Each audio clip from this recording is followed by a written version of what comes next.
and 1 it says, Then saw I a dream, and behold, there came up from the sea an eagle, which had 12 feathered wings and 3 heads. So Ezra saw an eagle, right, which had 12 feathered wings and 3 heads. All right, verse 2. And I saw, and behold, she spread her wings over all the earth, and all the winds of the air blew on her and were gathered together. So this eagle is going to have control over the whole earth, right? And that is the Edomite nation.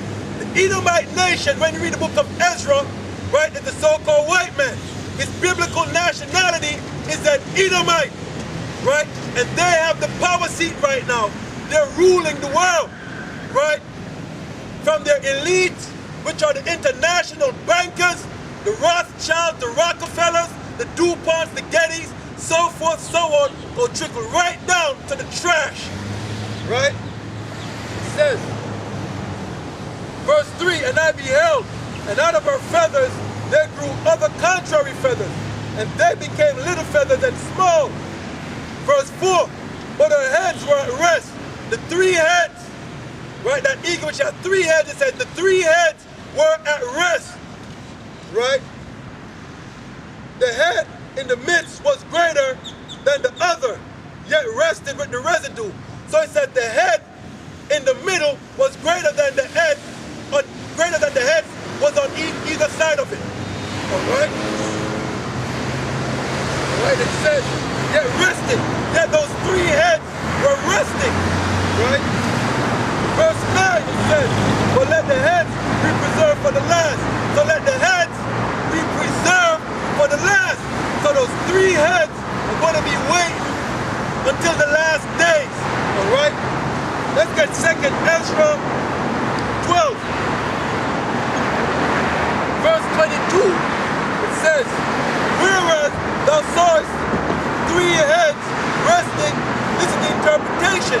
So the interpretation of the 3 heads of the eagle that was resting, we're going to read about it. Right? In the last days shall the Most High raise up 3 kingdoms and renew many things therein, and they shall have dominion over the earth. So those 3 heads represent 3 kingdoms, right? Which is Great Britain, America, and Russia. Those are what the 3 heads of the eagle represent. The 3 heads of the eagle represent Great Britain, Russia, and America. All right? It says, In the last days shall the Most High raise up 3 kingdoms and renew many things therein, and they shall have dominion over the earth. Again, which is Great Britain, America, and Russia, right? And of those that dwell therein with much oppression, right? So these 3 heads are going to rule the earth with much oppression, all right?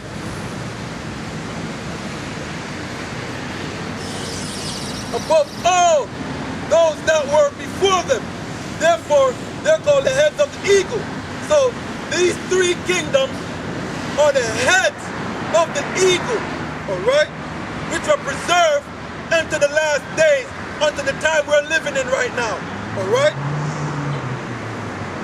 It says, verse 25, For these are they that shall accomplish his wickedness.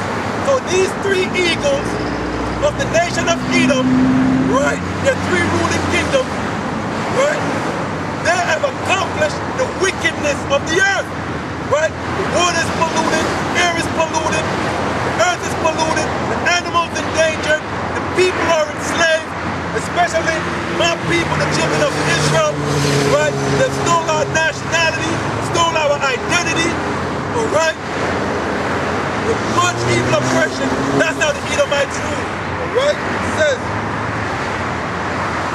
For these are they that shall accomplish his wickedness, and that shall finish his last end. And whereas thou sawest the great head appear no more, It signifies that one of them shall die upon his bed, and yet with pain, right? That is one of the heads of the eagle, right? You have three heads. One of them are going to die. That is Great Britain, right? Great Britain, they fall out of the power seat. Why? They're not a colonial rule anymore, all right? It says, for the two that remain shall be slain with the sword. Right? It says, now the two heads of the eagle that remain are going to be slain with the sword, which is Russia and America. See, this is World War III we're talking about now. The two heads of the eagle that remaineth is Russia and America. All right? Russia and America. And it says that they're both going to be destroyed by the sword. Right? Verse 27, it says, for the two that remain shall be slain with the sword. What? Which is the nuclear missiles, right? The thermonuclear missiles, right? It says, for the sword of one shall devour the other, right?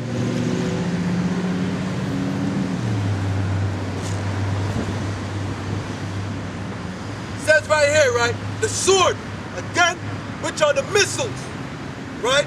The ICBMs, the intercontinental ballistic missiles, these are the sword of one, which is the sword of Russia, right? It says, for the sword of one shall devour the other. The sword, the ICBM of Russia, right? Those intercontinental ballistic missiles from Russia is going to devour America. Right? It's going to devour America. Thus saith the Lord. You see that? World War III. World War III. The sword of Russia is going to devour America. Right?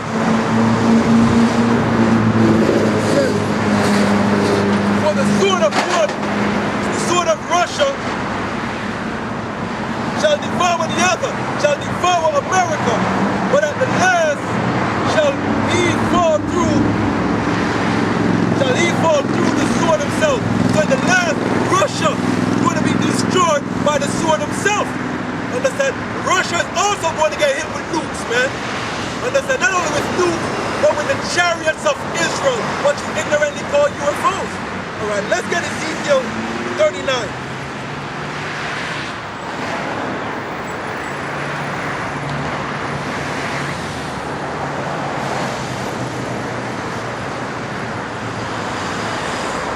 At the last, right after Russia, ICBMs destroy America in the Third World Nuclear War. Not only Russia's ICBM, right, but China's ICBMs, right? All American allies are going to turn against it and shoot missiles here. Understand? America is going to be destroyed utterly in the thermonuclear war that's coming, right? The Third World War. All right. This is Ezekiel 39. So that's that Russia, in the end, is going to be destroyed as well. All right, it says, Ezekiel 39, therefore, thou son of man, prophesy against God, and say, thus saith the Lord power, behold, I am against thee, O God, chief prince of Meshach and Tubal. Right, that's talking about Russia, Gog and Magog, right? The Lord said he's against them. Right? He's against them, man, and all Russia's allies. Right?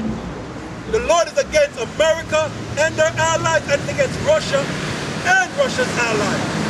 Right? It says, I will turn thee back and leave but 6 parts of thee, and will cause thee to come up from the north part, and will bring thee upon the mountains of Israel. So the Lord said, right? He's going to bring Russia back into the state they were before the collapse. Right? And he's going to keep 6 part of them, because a lot of them are going to get nuked and a lot of them are going to die as well. Right? He said he's going to leave 6 part. Right? It says, I will bring them upon, because what's going to happen here is Russia, right? Russia is going to link horns with Iran, and they're going to invade Israel. They're going to invade the land of Israel. Alright? That will smite thy bow out of thy left hand, and will cause thine arrows to fall out thy right hand. Thou shalt fall upon the mountains of Israel, thou and all thy bands, and thy people that is with thee. Right? So bottom line is, Russians who invade the land of Israel, right? A lot of them are going to die there. Right? That Israelis are going to kill a lot of them. Right? As well as they're going to kill a lot of them. Matter of fact, that land of Israel is going to get nuked too. Right? The Russians are going to shoot nuclear missiles on them. Alright? It says, for thou shalt fall upon the mountains of Israel, thou and all thy bands, meaning all their armies, and the people that is with thee. I will give thee unto the ravenous birds every sort, and to the beasts of the field to be devoured, meaning their dead carcasses, right, are going to be left unto vultures, right, unto the vultures, right. Thou shalt fall upon the open field, for I have spoken it, says the Lord power. Right? So the Lord said a lot of them are going to die out in the open. Right? This third world war that's coming, majority of the people are dying, man. You don't understand what is really coming up on the earth. Y'all have no idea what it's going to be like, right, in the near future. You have no idea what this world that you know is going to be like in the near future, right? And I will send a fire of God and among them that dwelleth carelessly in the house, and they shall know that I am the Lord. So will I make my holy name known in the midst of my people Israel. Right? So you're going to know at that point that these people right here are the Israelites. You're going to realize that God has never forsaken his people. As Paul has said, right? As the Most High forsake his people, God forbid, for I am an Israelite of the seed of Abraham of the tribe of Benjamin. Alright? The Most High has not forsaken his people. In that day and in that time, you will know without a shadow of a doubt that the people on this side are the true biblical Hebrew Israelites. Alright? It says, so will I make my holy name known in the midst of my people Israel, and I will not let them pollute my holy name anymore. And the heathen shall know that I am the Lord, the Holy One in Israel. That time you're going to know that the God of Abraham, Isaac, and Jacob, right, is our God, right? He is our God, and we are his people, all right? Behold, it is come, and it is done, saith the Lord power. This is the day whereof I have spoken. All right, this is what the Lord is talking about. Right, the Lord prophesied this from the beginning. World War III was prophesied from the beginning. Understand? And we're in the midst of it right now. That's why we're in the last days. All right? It says, and they that dwell in the cities of Israel shall go forth and shall set on fire and burn the weapons, both of shield and bucklers, the bows and the arrows, and the headstaves, and the spears, and shall burn them with fire. Meaning all instruments, all weapons of war are going to be burned. Why? Because the Lord has accomplished what he has spoken. The Lord has accomplished what he has spoken, and there will be no more wars anymore. So all the weapons of war that's going to be left are going to be burned to be turned into farm instruments. Let's get that. Isaiah, the 2nd chapter.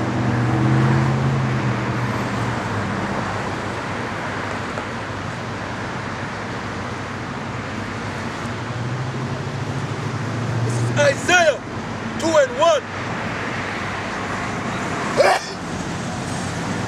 Isaiah 2 and 1. And it shall come to pass in the last days that the mountain of the Lord's house shall be established in the top of the mountains, and shall be exalted above the hills, and all nations shall flow unto it. And many people shall go and say, come, come ye, and let us go up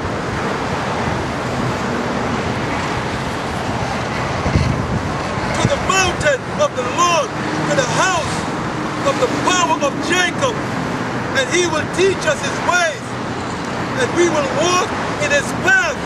For out of Zion shall go forth the law and the word of the Lord from Jerusalem. Right?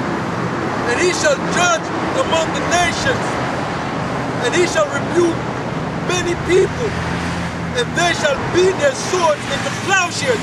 This is what I'm talking about, what I said earlier. Right? It says, and shall rebuke many people, and they shall beat their swords into plowshares, and their spears into pruning hooks. And nations shall not lift up sword against nation, neither shall they learn war anymore.